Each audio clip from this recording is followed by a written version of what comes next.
역사상 가장 위대한 작곡가 베토벤. 그는 왜 프랑스의 황제 나폴레옹을 미워했을까요?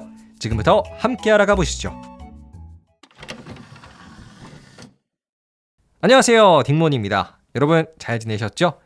또 우리 청취자 여러분께서 이전 에피소드 샌프란시스코의 마약 문제에 대해서 많은 댓글 남겨주셨습니다.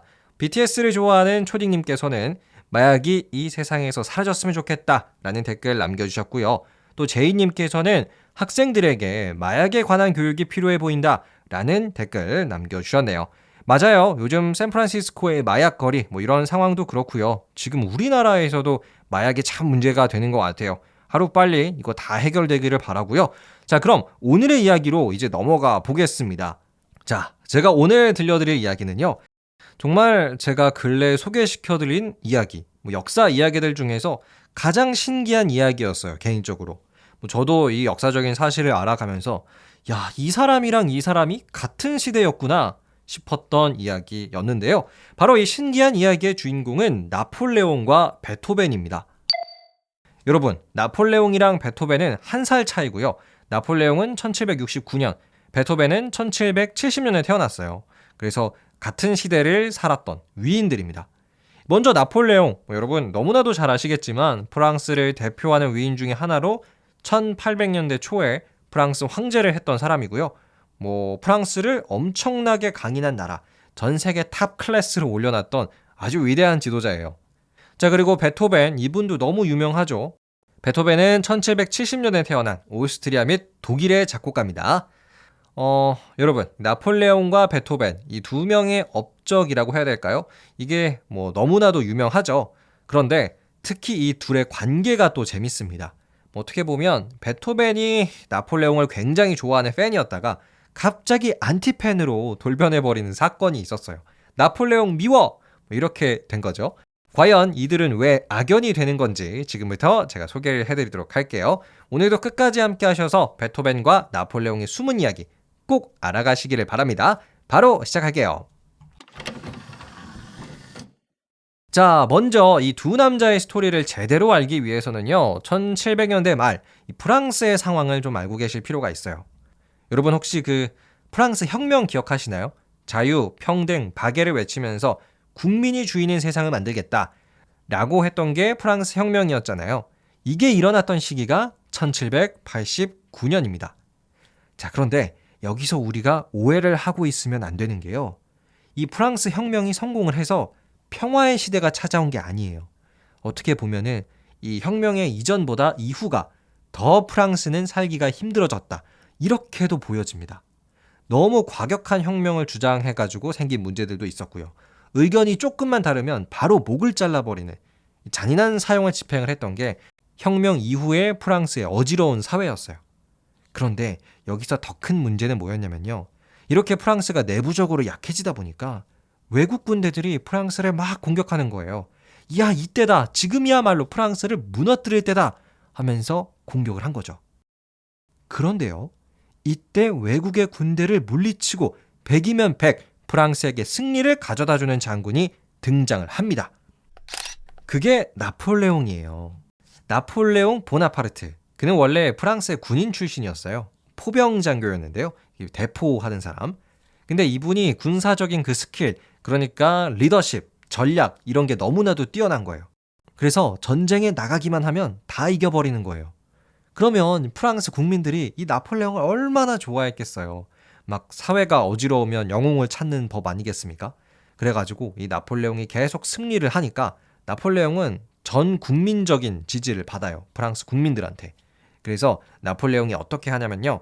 때는 1799년에 내가 이렇게까지 전 국민적인 지지를 받는데 내가 한번 정치를 해보자.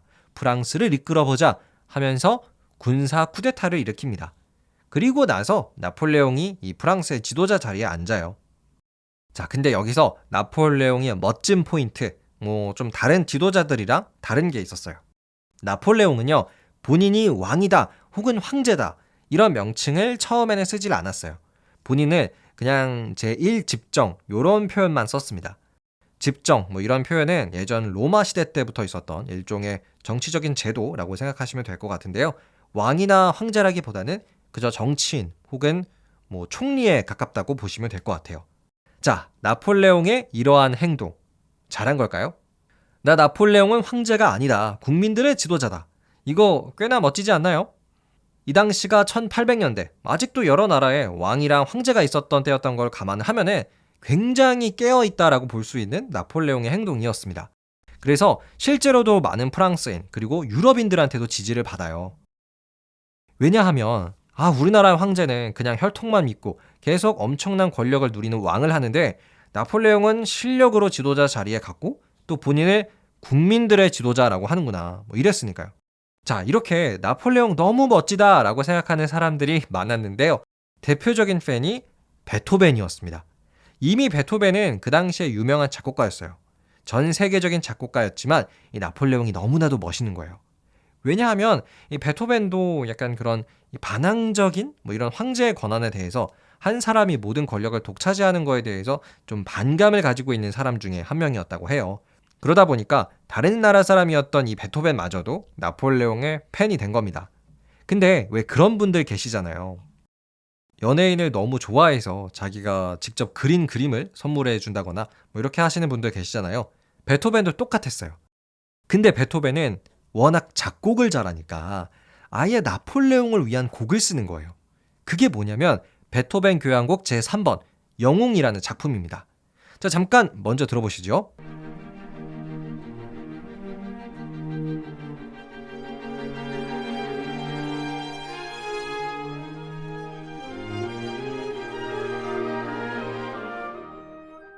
네, 굉장히 아름답고 멋진 곡이죠. 제가 풀 버전은 링크에 남겨놓도록 할게요.